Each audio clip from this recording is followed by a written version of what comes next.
No child without a dad. A global mandate to bring healing to hearts, homes, and the world. Know your glory code. Know your impact. Written by Paul Benjamin Sr.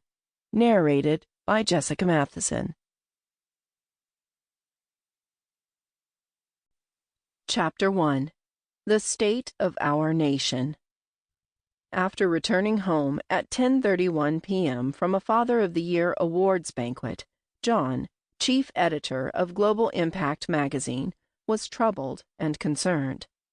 He heard Paul Benjamin speak about the alarming statistics regarding children who are being raised without a good, well-balanced, and authentic father, and the moral decay of families in our nation and world. John couldn't sleep. Images of his childhood abuse kept flashing before him. Tormented by his thoughts, he reached for his smartphone, considering calling his #1 syndicated reporter, Deborah.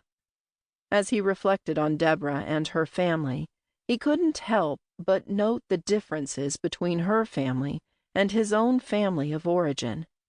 Deborah had encouraged her 2 children, 10-year-old Ashley and 15-year-old David, when they wanted to nominate their dad, Joel, for the Father of the Year award. Joel had received that prestigious award earlier that evening. Meanwhile, over at the Star reporter's house, Deb and Joel had returned home and spent time discussing the award ceremony and the topic of the evening. They then said goodnight to their children, prayed, and kissed each other, and went to sleep. Deb was fast asleep, snuggled next to her husband, when her cell phone rang. The mandate. Urgent call at 2 a.m. John had been ruminating about his family and was just about to speed dial Deborah's number before he noticed that it was 2 a.m. He hesitated for a moment, but felt such an urgency that he made the call anyway. As Deb was jolted awake, she looked at the caller ID and realized it was her boss, John. Startled, her heart was already thumping from the late call, but the fact that it was her boss, she began to imagine the worst. Is he okay? Am I fired? She answered the phone in a soft, crackling voice. Hello? Sorry, Deb. It's John. His voice reflected that he had been crying. I had to call. I have an urgent request for you. I would like for you to drop all your other assignments and begin a new one first thing in the morning. Deb was thinking to herself, it's already 2 a.m. Before she could finish her thought, John said, It's regarding the topic we heard about at the award ceremony last night. Please research the broken state of our nation and the role fathers play in the current state of our families and nation.